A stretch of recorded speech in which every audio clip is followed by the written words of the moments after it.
Graças a Deus. Amém. Eu quero deixar uma palavra com os irmãos. Eu quero já ler ela com os irmãos. 1 Coríntios, capítulo 11, a palavra da ceia, do 17 ao 34. Amém? Os irmãos que achou já pode dizer amém. Amém. Quem não achou, a gente aguarda um pouquinho.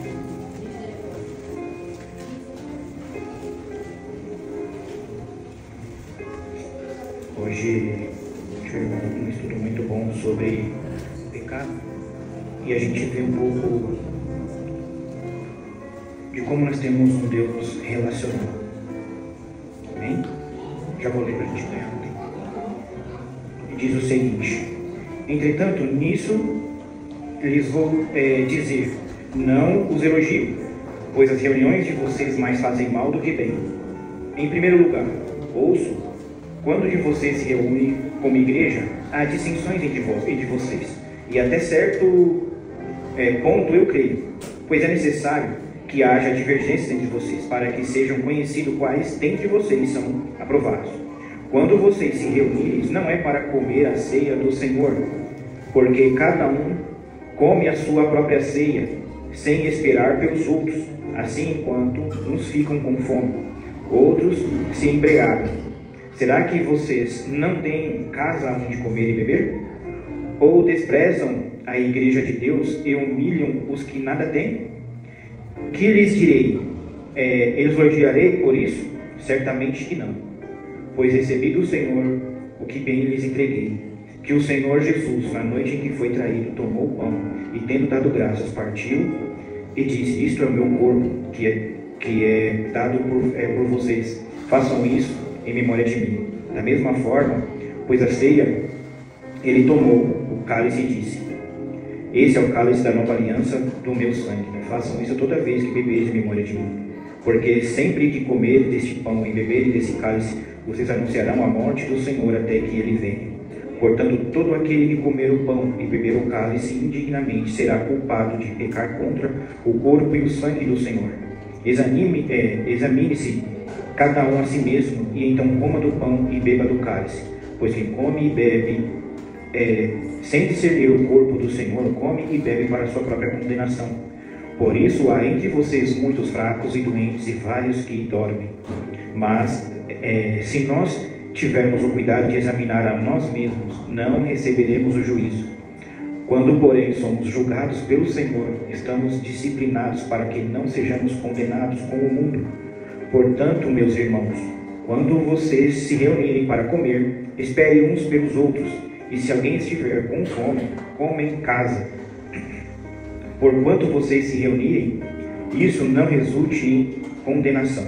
Quanto mais, quando eu for, lhes darei instruções. Amém? Amém.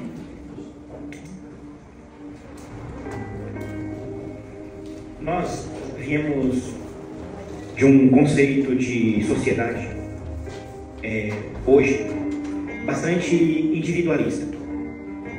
Nós vemos no meio dos jovens, por exemplo, nós vemos tribos, né? Eu cresci na igreja, né? Mas mesmo assim, na minha escola, né? Eu, como todo roqueiro da minha época, eu era meio marginalizado por conta da minha roupa e por conta das músicas que eu ouvia. E hoje não é diferente.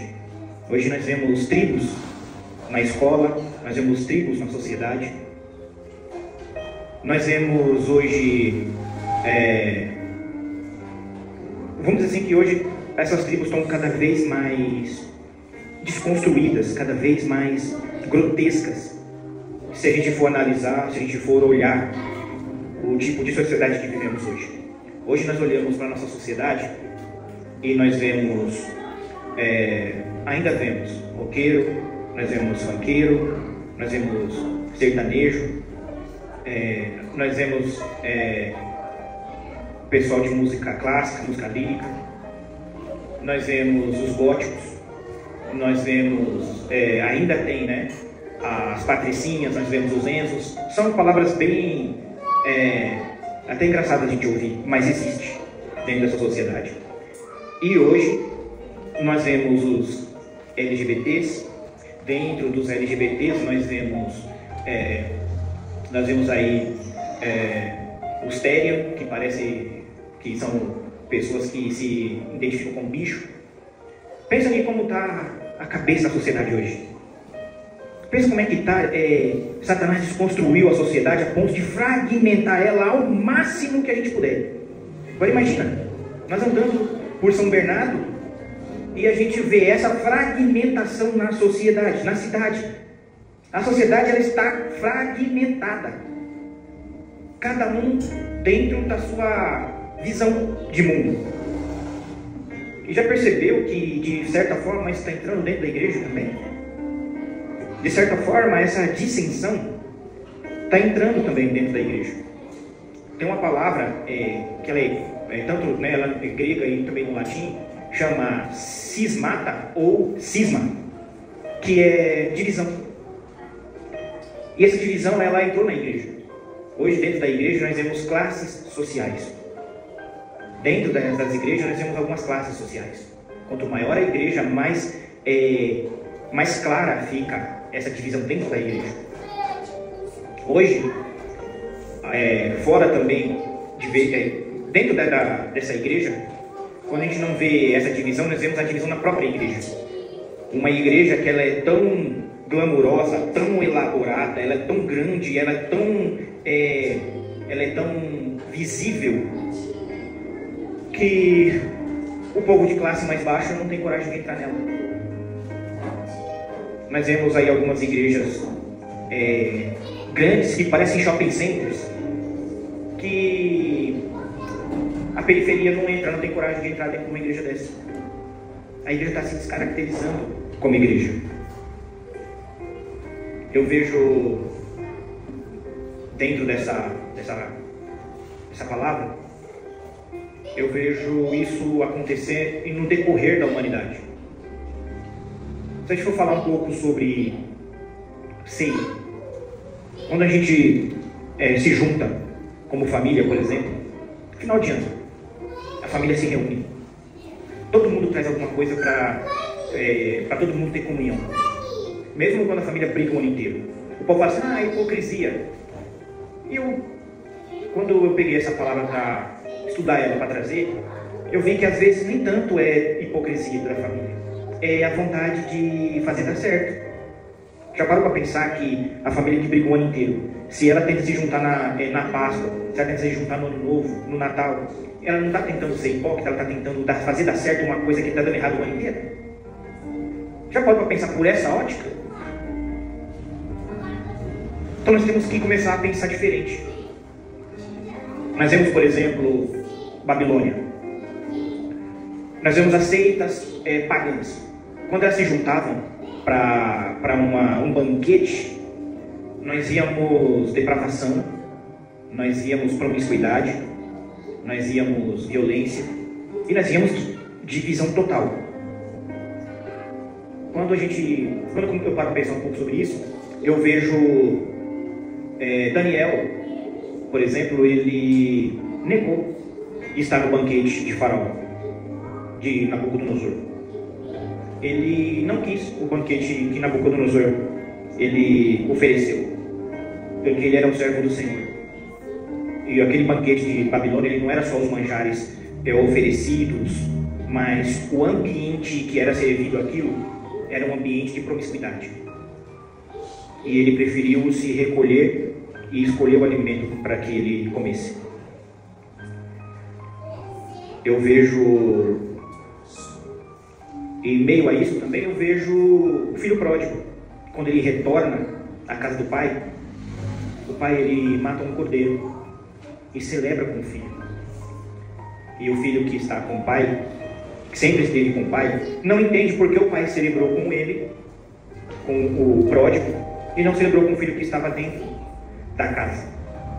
E às vezes nós nos comportamos como esse filho que está dentro da casa e esquece quem é o filho pródigo. o que acontece com o filho pródigo, o que o filho pródigo passou. Porque às vezes você foi sensato e você não arriscou, você não sofreu na carne o que se arriscou lá fora. Mas a maior alegria que nós deveríamos ter é que ele se arrependeu. Ele se arrependeu e voltou para a casa do Pai, está perto da família. E é isso que a ceia ela nos ensina. A ceia ela não foi instituída por homens, ela foi instituída por Cristo. Só que ela foi idealizada por Deus. Como? Lá em Êxodo, Deus ele deu uma ordenança para o povo, para que passasse o sangue nos umbrais da porta, matassem um cordeiro, comessem pão sem fermento e bebessem vinho, e comessem ervas amargas, para entender tudo que eles passaram numa terra que não era deles, mas a promessa da terra prometida. Ali já começou a idealização da ceia que nós entendemos hoje. Ali já começou a idealização da comunhão de Deus com o homem, porque Deus é um ser relacional. Deus ele nos criou com livre-arbítrio para que a gente livremente o escolha para adorá-lo, para que nós livremente temos o pensamento em ter Ele como nosso único Salvador, como nosso único Deus. Só que às vezes nós estamos tão atarefados com nossa vida contemporânea que a gente esquece do nosso relacionamento com Deus. E o relacionamento com Deus a gente entende, por exemplo, eu gosto muito dessa passagem da ceia, porque ele mostra para mim e para você que ele não é um Deus, como que eu posso colocar aqui? Ele não é um velhinho, cara de bravo, em um alto e sublime trono, tentando nos dominar. Nós não precisamos elaborar frases para falar com Ele. Ele não é um Deus formal. Ele não precisa de formalidade para estar com Ele. É apenas aceitá-lo. É apenas aceitar a sua vontade sobre nossas vidas. E quando eu vejo essa passagem da ceia, a gente começa a entender um pouco o que significa a ceia. A ceia ela é um memorial. E ela é um memorial para entender que houve um sacrifício na cruz por nós. Nós que estávamos entregues ao pecado, nós que estávamos debaixo de uma maldição, o Senhor Jesus ele quebrou isso na cruz do Calvário. Ele quebrou isso porque ele queria restabelecer o nosso elo com Deus. Ele queria restabelecer o nosso vínculo com o nosso Criador. Ele queria restabelecer o reino de Deus sobre nós. E isso é o que a ceia significa. A ceia significa relacionamento, comunhão. E como que a gente entende sobre a importância da ceia?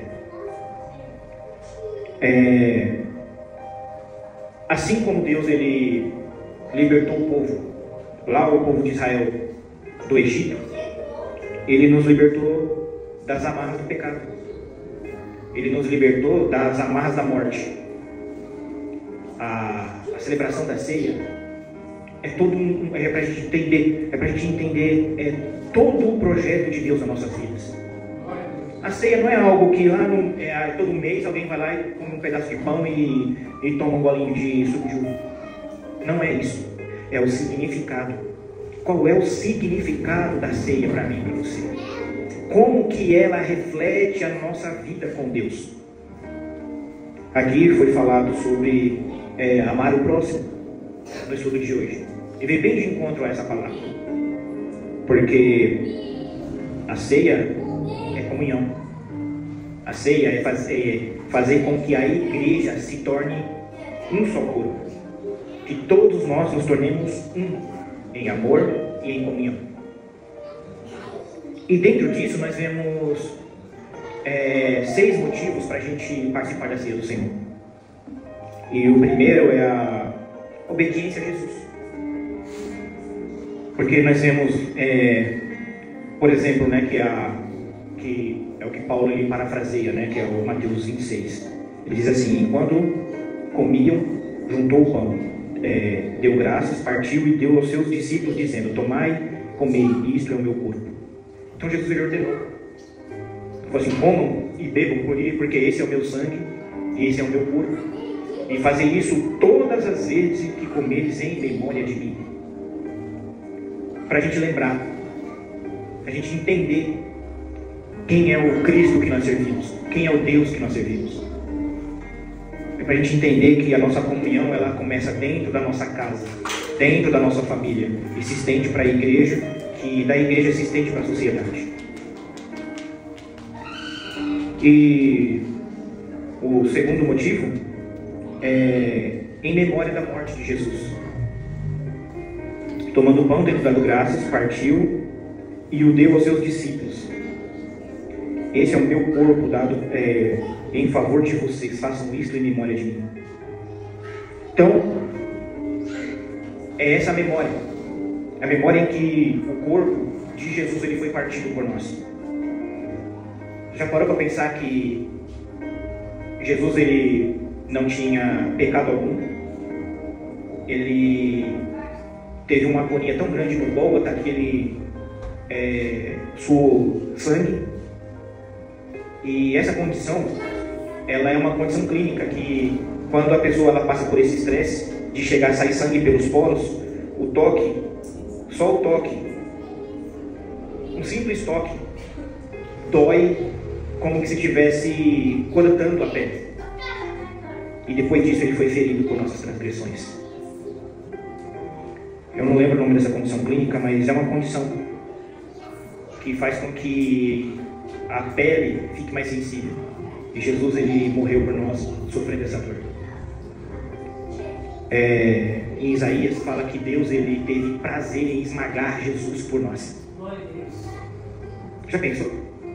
Você teria prazer em esmagar o seu filho, em destruir o seu filho, para que a humanidade fosse salva?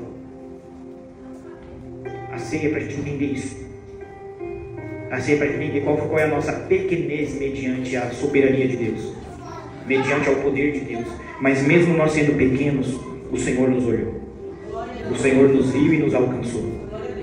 Ele nos viu, nos alcançou e quis se relacionar comigo e com você. Ele quis estar perto de mim e de você. Ele quis falar comigo e com você. Ele quis nos abraçar através do Filho dele. E o 3 é proclamar a volta de Jesus. Porque sempre que comerem deste pão e beberem desse cálice, vocês anunciam a morte do Senhor até que Ele venha. Proclamar o reino do Senhor. Proclamar a volta de Cristo. Que Ele virá. E Ele virá e Ele nos colocará ao lado dEle. Ele nos colocará junto dEle. Aonde Ele estiver, nós estejamos também.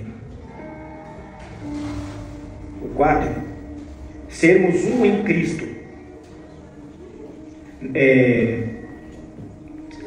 Em Coríntios 10, do 16 ao 17, não é verdade que o cálice da bênção que abençoamos é uma participação no sangue de Cristo, e que o pão que partimos é uma participação no corpo de Cristo? Por haver um único pão, nós, como somos muitos, somos um só corpo, pois todos participamos de um único pão. Sermos únicos. A igreja ser única como membro e ter Cristo como cabeça. Entender que Ele é o nosso mestre. E que nós, como temos Cristo como cabeça, temos que nos parecer com Ele. Porque ser único é nos parecer, é fazer igual. Porque já pensou o nosso corpo, a nossa mente fala: mão direita, pega o copo e o pé vai chutar? A igreja tem que andar debaixo da ordem de Cristo, como Cristo quer que andamos.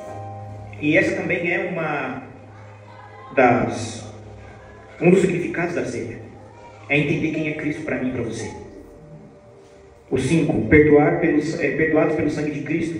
Este é o meu sangue da nova aliança derramado em favor de muitos para perdão dos pecados. Sem o derramamento do sangue, não havia perdão. Adão e Eva, quando eles foram expulsos do jardim do Éden, como foi falado aqui hoje, sabe qual foi a primeira coisa que aconteceu na terra? Não foram eles que morreram. Assim que Adão e Eva foram expulsos do paraíso, assim que eles foram expulsos, a palavra de Deus diz que Deus ele matou um cordeiro e os vestiu com sua pele, já mostrando para nós que o cordeiro seria morto e ele iria cobrir os nossos pecados, que o cordeiro iria ser morto e a morte dele ia nos redimir do pecado. A ceia é um significado muito mais profundo do que a gente imagina. E eu queria que os irmãos entendessem bem sobre o que é o significado dessa ceia. A ceia é um memorial para entendermos o que o Mestre fez para mim e para você. Deus ele nos deu escolha e as nossas escolhas nos trouxe até aqui no dia de hoje. E o 6. Agradecer ao Senhor pelo sacrifício e pela vida eterna. Porque Deus tanto amou o mundo que deu seu Filho unigênito para que todo aquele que nele crê não pereça, mas tenha vida eterna. O famoso João 13,16. Essa comunhão da igreja hoje, ela não vai ficar aqui. Ela vai ser perpétua para a eternidade. A nossa comunhão com a igreja de Cristo, ela não acaba aqui. É por isso que é importante a gente entender o significado da ceia do Senhor.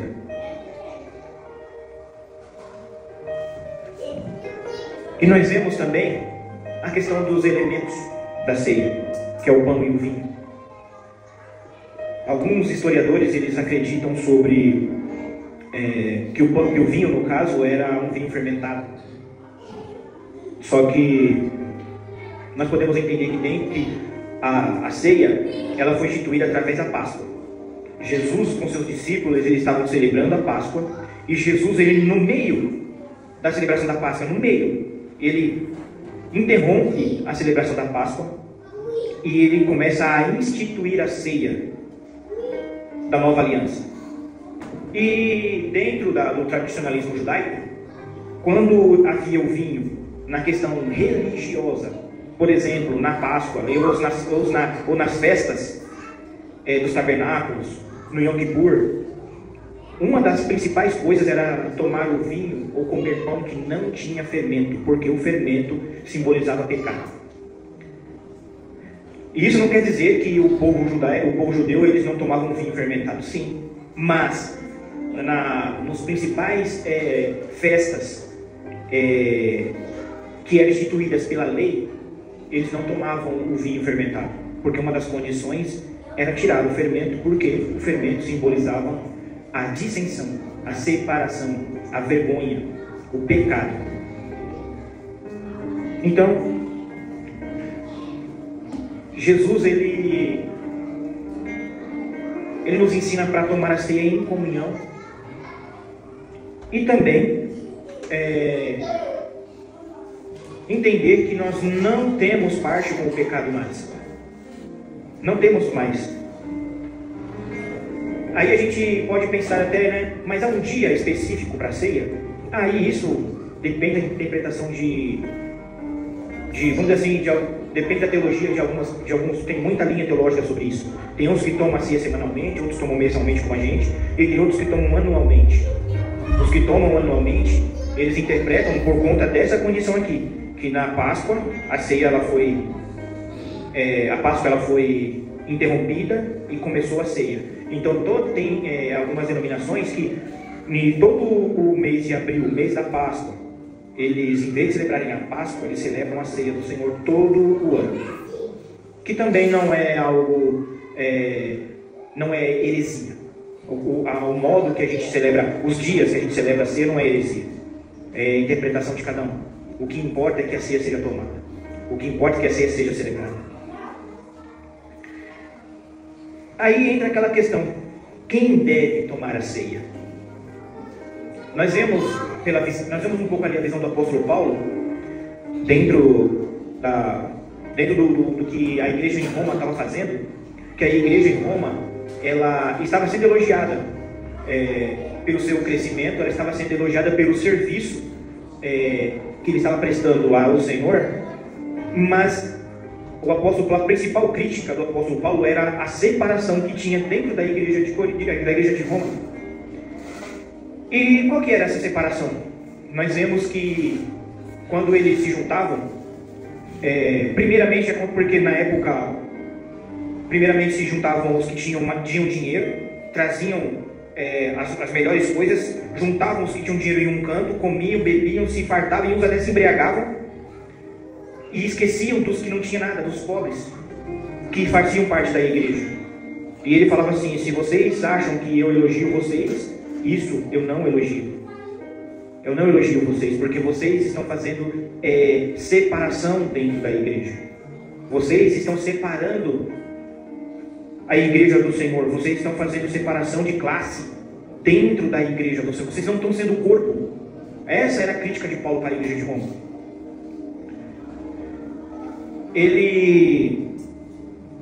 O apóstolo Paulo, ele falava assim: tudo vocês estão fazendo certo, mas a coisa principal, o principal, que é a comunhão de vocês estão errados. E onde vai parar o testemunho de vocês? Aí foi quando ele começou: eu darei o que eu recebi do Senhor. E ele foi explicar a ceia. E quando a gente começa a entender sobre quem deve tomar a ceia, aí alguns estudiosos eles colocam que como fala de a narrativa de Paulo fala de uma igreja estabelecida, ele fala que tem que ser batizado e tem que fazer parte do seio da igreja. E nós vemos uma passagem, dentro dessa passagem fala assim, que aquele que examinar o homem a si mesmo. E o que é esse examinar o homem a si mesmo? Examinar o homem a si mesmo é eu e você nos examinar. Como que nós iremos tomar essa ceia? Nós somos dignos? Ninguém é digno. A ceia, ela não é uma divisão de santo e profano, igreja. A ceia não pode separar santo e profano. Quando a ceia de uma igreja ela começa a separar a igreja começa a separar quem pode e quem não pode tomar a ceia, acabou a comunhão aí. Porque você está separando a igreja.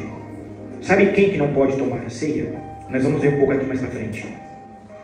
Aí o capítulo ele continua falando sobre examine pois o homem a si mesmo e depois beba desse cálice. Mas ele fala também assim: aquele que come e bebe indignamente, come e bebe a sua própria condenação, porque não discerniu o corpo. Quem é o corpo da igreja? Somos nós. Então o que quer dizer? O que Deus ele quer dizer? A única coisa que vai te condenar dentro da ceia do Senhor é o quê? Em qual corpo eu estou? Primeiramente eu estou apto a tomar a ceia? Eu estou em comunhão com a igreja, com meus irmãos? É assim, o meu pecado, que todos pecam, o meu pecado faz com que a igreja me exclua dela? Não. Eu estou me excluindo da igreja? Não, então eu posso participar da ceia. Mas agora é examinar o corpo. Que corpo que eu estou? Eu estou em um corpo,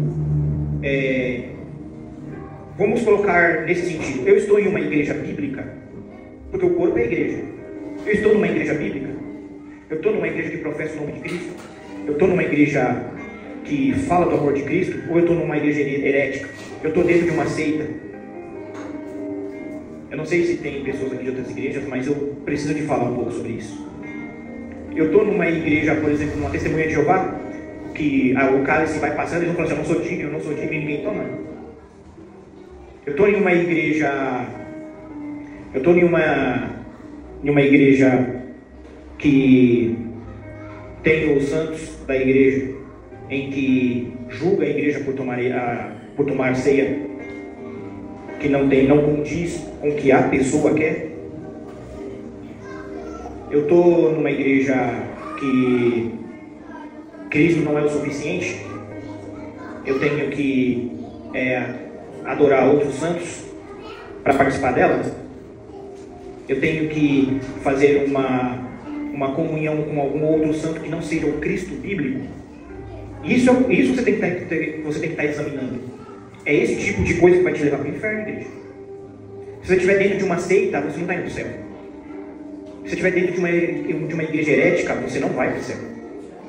É por isso que você vai estar tomando e bebendo dessa ceia para a tua condenação. Não é porque você é pecador. Porque todos nós somos pecadores. É porque você está na igreja errada, você está no lugar errado, você está na religião errada, você está num lugar que não é onde Deus quer que você esteja. Você está num corpo diferente. Você está num corpo que está te fazendo mal. Você está num corpo morto. Aí um dedo, imagina um dedo bom e um corpo morto, com o tempo ele apodrece e morre também. Vocês estão entendendo, igreja? Examine o corpo que você está. Examine o corpo que você está participando da ceia do Senhor. Porque isso vai te levar ou para o céu ou para o inferno. Porque o que você estiver aprendendo é o que você vai fazer, é o que você vai praticar. Então entenda uma coisa.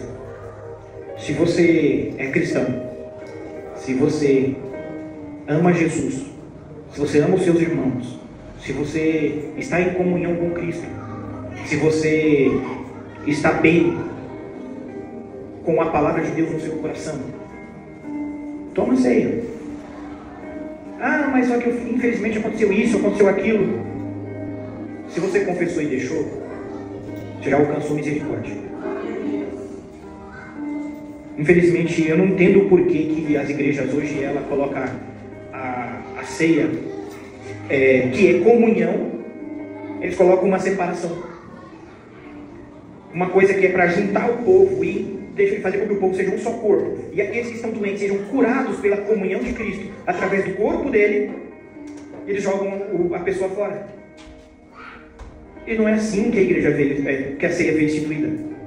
Não é esse tipo de comunhão que Jesus está falando para mim e para você.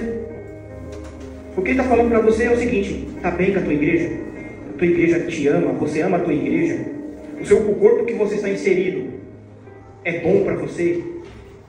Mesmo você não sendo digno, você não se achando digno de estar perto daquele povo, daquele corpo, mas aquilo está fazendo bom para você, participa da ceia, porque vai te trazer cura. E não é a ceia que vai te trazer cura, a comunhão com o corpo de Cristo vai te trazer cura. Amém, igreja? Amém. Eu tento ser um pouco mais enfático, nas minhas palavras, mas é preciso um pouco da gente ensinar, para que a gente entenda um pouco sobre o que Deus ele quer para mim e para você como igreja. O que Ele quer para mim e para você como unidade de Cristo. E nós vemos nos elementos, nós vemos em toda a liturgia instituída pela ceia, que é a comunhão. Antes da ceia ser a ceia de Cristo, ele era a Páscoa. E lá era para a gente passar o sangue nos umbrais da porta, matar um cordeiro, e a família que estiver na casa reunida. E se alguém se a família fosse pequena, era para se juntar com outras famílias e ficar tudo num ambiente só e participar do cordeiro. E o cordeiro tinha que ser comido aquela noite toda, todo o cordeiro inteiro era para ser comido para aquela família, para aqueles participantes, que simbolizava a comunhão de Deus com o homem. Enquanto a gente vê aí, eu lembro que quando eu cresci na igreja, mas a minha mãe ela deu uma desviadinha de leve, assim, foi para Umbanda, e eu fui junto. E eu lembro que eu estava no meio de uma favela aqui no Diviné, eu tinha uns 10 anos, e tinha um bolo lá para Costa do Damião, que eles estavam fazendo um banquete para essas entidades.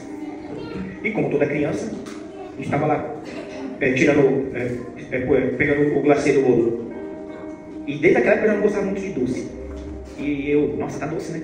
Aí eu, tá bom, né? Tá. Daqui a pouco eles viram que nós estávamos mexendo no glacê do bolo e tiraram a gente de perto. Aí fizeram os rituais deles lá. E quando a gente foi... quando eles distribuíram o bolo tinha mais açúcar nenhum. Não tinha mais açúcar. A entidade tinha destruído com o sabor do bolo. É o que acontece quando a gente se junta em uma comunhão que não é da parte de Deus, acaba o sabor. Uma comunhão que ela não é cristã, que ela não nos eleva espiritualmente, não nos coloca novamente no caminho de Deus, perde o sabor com o tempo. Porque a entidade, se você não fizer do jeito que eles querem, eles destroem a tua vida. Deus não. Deus ele nos escolhe. Deus ele nos escolheu e falou assim: olha, vocês são diferentes. Deus ele não pegou o nosso HD e falou assim: ó, esses aqui não vão me servir, joga fora. Ele nos deixa escolher. E ele escolheu a mim e a você para estar aqui hoje. Para que entenda dessa palavra e que a partir de hoje eu e você façamos diferença para a nossa família, para a nossa igreja, para a nossa sociedade. Que a comunhão de Cristo ela seja clara e perfeita em nossas vidas. Por mais que nós não somos perfeitos, irmãos.